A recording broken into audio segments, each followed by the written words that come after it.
Welcome.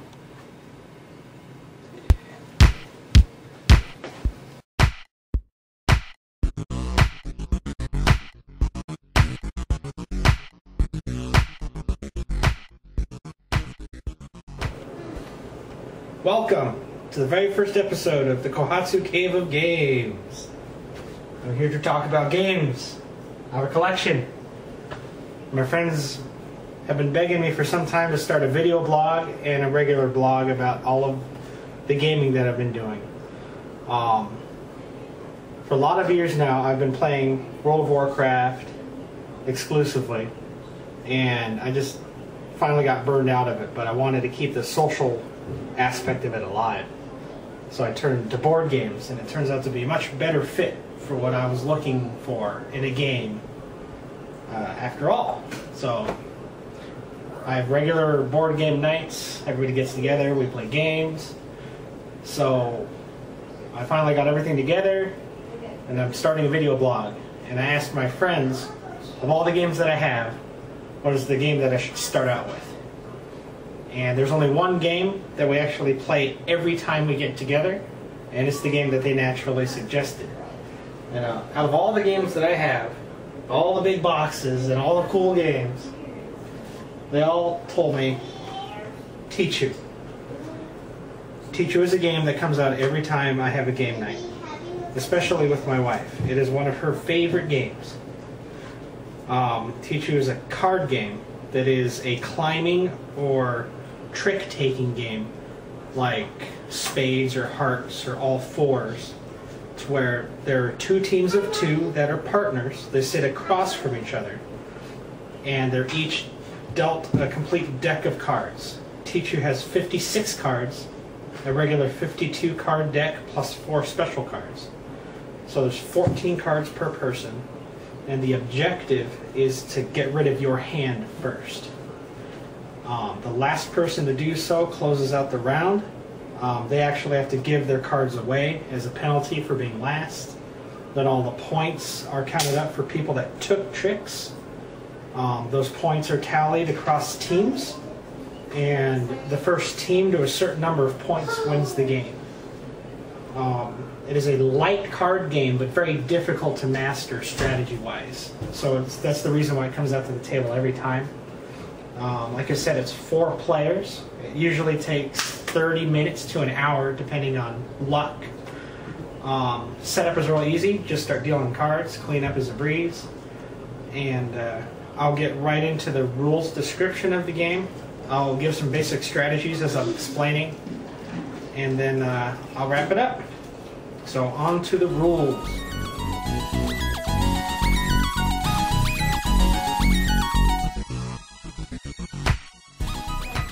Welcome to the rules explanation part for Tichu. Like I said, Tichu is a 56 card deck. There are 52 normal playing cards and then 4 special cards. The only difference is in the 52 playing card set, your 4 suits are gems, swords, stars, and pagodas instead of your typical spades and diamonds. Other than that, they're exactly the same. Each suit has 13 cards, 2 through ace, where ace is always high. Now, like I mentioned before, Tichu is a trick-taking game or a climbing game similar to hearts. So when the game first sets up, you'll sit across from your partner, and your opponents will be to your left and your right. You'll each get your complement of 14 cards, and then there will be a special card that designates who gets to go first. Now, just like in hearts, somebody will put down a specific card that will begin the trick.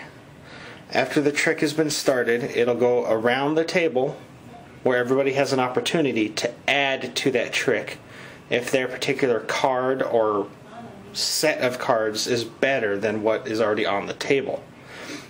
And tricks can be all sorts of different things, and I will go into that right now.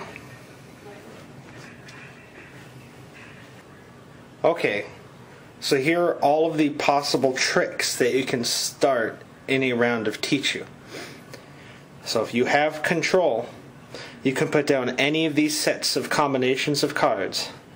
Then it'll be to your left or right, depending on how you play. You either go clockwise or counterclockwise to the next player, who will then they have the opportunity to play into the trick by playing the exact same trick but of a higher set.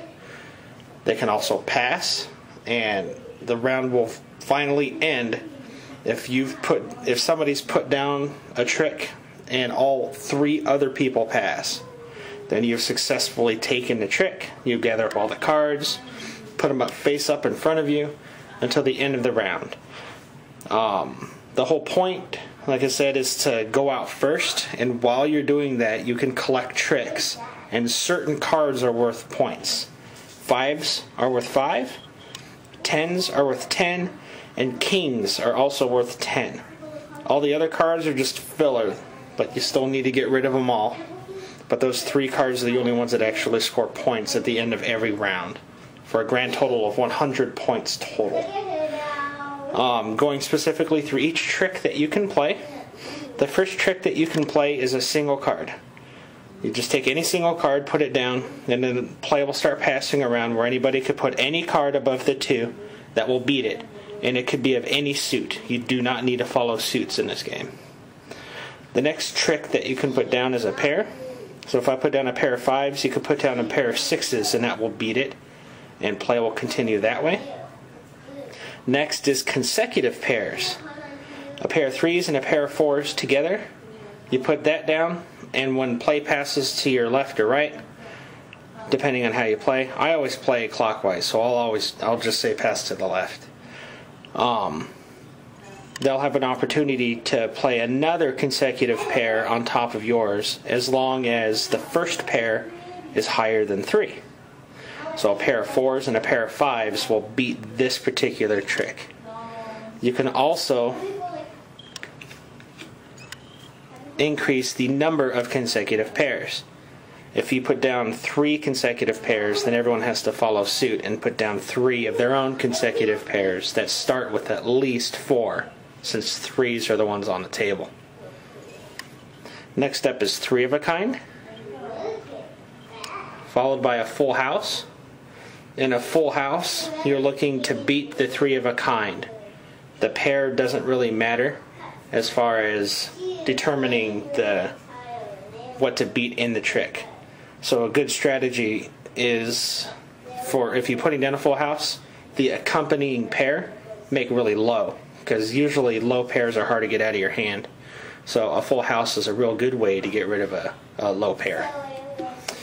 The final trick is a straight. Straights in this game can be non-suited. They have to be at least 5 cards long, but they can be longer than 5 cards. And a similar concept to all the other cards and tricks in Tichu. To beat a 5-card straight, your opponents or partner can put down a 5-card straight where the first card is higher than the first card in the trick straight. So 4 through 8 would beat this. And likewise, straights can be more than 5 cards, and everyone has to follow suit. So this would be a 6-card straight, and everyone would have to beat your 6-card straight in order to take the trick from you. Now the main point of the game is control. I cannot emphasize that enough. So that's where the big strategic value of Tichu comes into play. You need to decide what hands to break up to claim a trick, what hands to keep together, thinking that you'll be able to control the round later on if you have a good hand. It's very strategic. But the better chances of going out first is the strategy you always have to play towards, with the second strategy being commanding tricks with high points. So it's a trade-off of what you want to do. But there is special cards that help you do that, as well as 2 other poker hands that I haven't mentioned yet, which I'll mention right now. The 2 sets of poker hands that can really help you out and teach you are bombs. Bombs are 4 of a kind, or a straight flush. There are no flushes in Tichu, but you can have a straight flush, and that is considered the most powerful bomb in the game. They will always beat a 4 of a kind bomb. How bombs work is out of turn order, whenever you want, you can play your bomb from your hand, and that will immediately take the trick. So if play has been going around, and you see that somebody's going to take the trick, and they're only going to be down to like 3 or 2 cards, and you still have 8 or 9, then you can deny them control by bombing that trick. You just lay your cards down on the top and say, "I have bombed you." And you take control of the round and the trick. Everything comes to you instead of that person. Bombs are very strategic, obviously, and you need to pick the best time to use them. But they will give you control of the round. What can beat a bomb is another bomb of higher suit, or not suit, but of higher kind or type. So 4 queens or 4 kings will beat a 4 jack bomb, and any straight flush will beat a 4 kind. And then when you get to the straight flushes, obviously a 2 to 6 straight flush, 3 to 7 straight flush would beat this. But the likelihood of multiple people having bombs in a single round are very, very low. But that's what makes Tichu so awesome. I had just played a Tichu game last night where one person held 2 bombs and I held a 3rd bomb. So there were 3 bombs in one round of Tichu. And we actually took a picture of it, and I might insert it in just to see how awesome it was. But bombs are very strategic that way.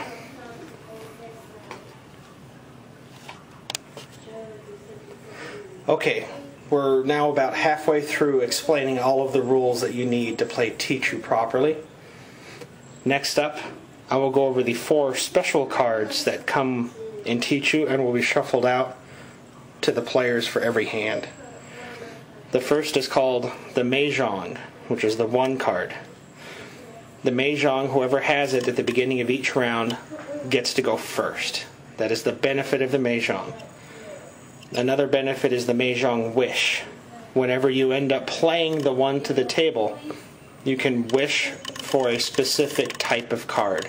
Aces or kings or tens, whatever you want. You just can't wish for another special card. And so if I play this as a single card to start the trick, I just play the 1, I can wish for a king. And the first person that can legally play a king into this trick must.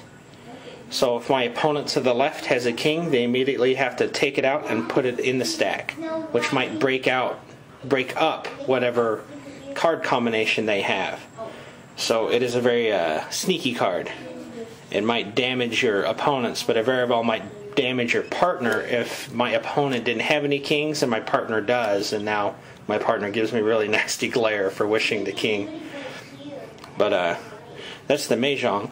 That also counts as a 1 in your hand that you have to play, which makes it a tricky card to get rid of, because there's only 1 Mahjong in the deck. So you either have to have control and lead out with just a single 1, or you put it in a straight of 1 through 5. Normally those are the 2 ways I see the 1 going away. Next up is the dog. The dog might be the trickiest of the 4 for people to get a good strategic grasp of.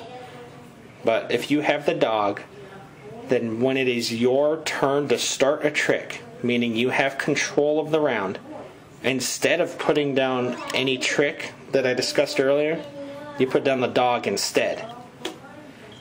That will give control to your partner, and then your partner gets to go instead of you. The strategic importance of the dog can be hidden in some games, but the majority of times it is used when you have only 2 or 3 cards and your partner has basically their whole hand still. They haven't gotten control yet. It's a very good way to get their hand count down. Next up is the Phoenix. I usually associate the wild tails with the Phoenix to describe to different people what it does, because it is the wild card. It is worth a negative 25 points to whoever has it. That's its penalty. But its benefit is it counts as a wild for any trick in the game. The only thing you can't use them on is bombs. Bombs always have to be natural. But you can use the Phoenix as a wild in any combination of cards, and if you use it in a single stack, it'll count as 0.5 higher than whatever you replaced it. So that would be a 7.5. That would be an ace 0.5. So the Phoenix can win single tricks a lot of times if you hold on to it. But like I said, the negative is it's worth a negative 25 points. So typically you want to hold on to this and use it to take a trick that has points in it to mitigate the loss you just took to take the trick. Last up is the dragon. The dragon can only be used in a single card stack, and the dragon beats anything. Phoenix ace 0.5, it'll beat it. The negative to that is that it'll award your opponents 25 points. Whatever stack the dragon went on top of, you have to give that entire stack to one of your opponents. And it'll award them 25 points, because this card is worth 25 points. But the benefit of it is that you get control, which is the key thing in Tichu. So the dragon can be very powerful to control the progression of the round.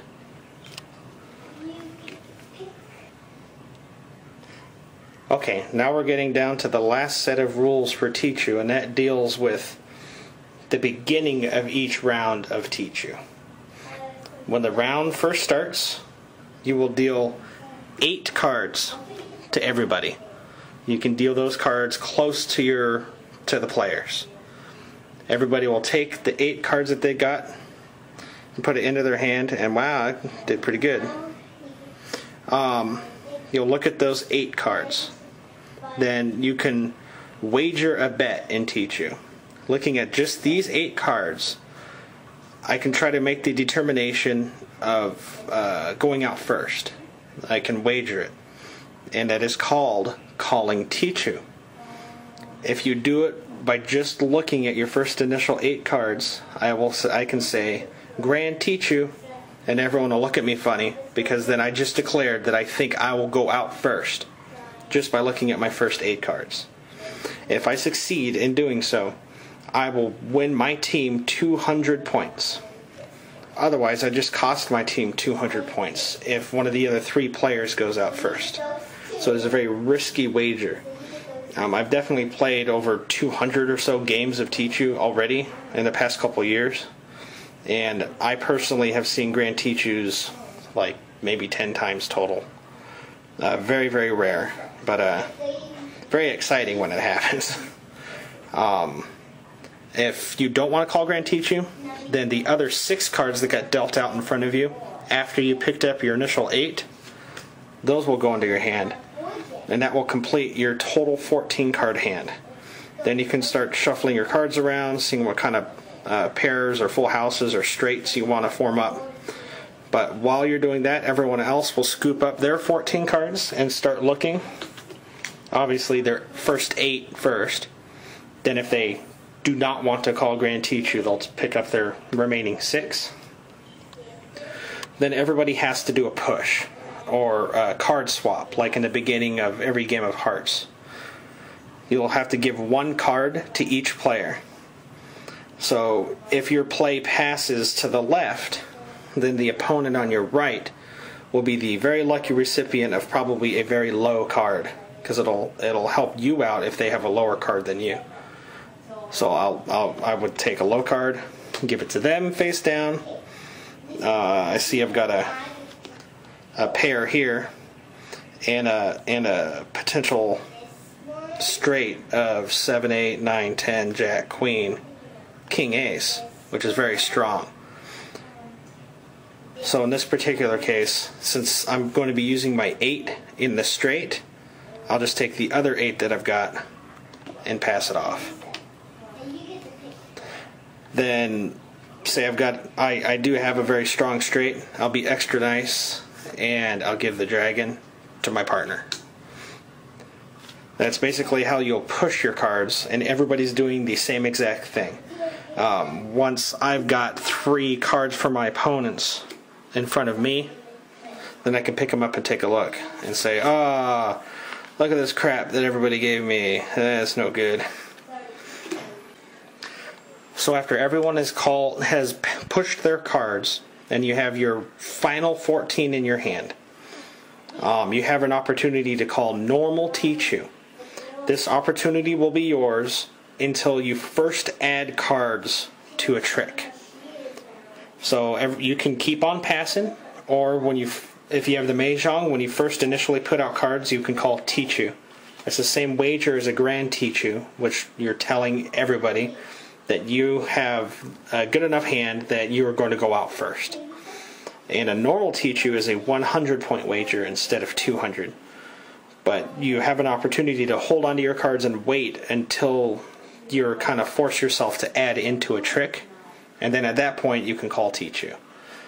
But if you win, you gain 100 for your team. If you lose, you just cost your team 100. Play will then just keep on going on with the Mahjong card putting out the first trick. The Mahjong player does not need to ever lead first with the Mahjong. When they have their initial 14, they could always choose another trick to start the hand with, but they have to get rid of the one eventually. And play will just keep on going until 3 of the 4 players have completely gone out of cards.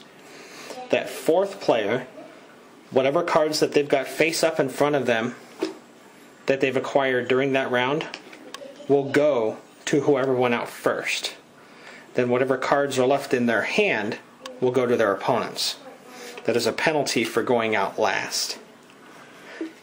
Then you'll just count up all of the cards that you've got in your respective trick piles, with a grand total equaling 100. So a quick way of adding that up is whichever team has the fewer cards will just quickly go through, find out how many points they got, and that means the other team got the difference. So if this team got 25 points total, then this team scored 75 for the round. Then you just shuffle up the cards again and go. The very last thing, rule-wise for Tichu, is called going 1-2.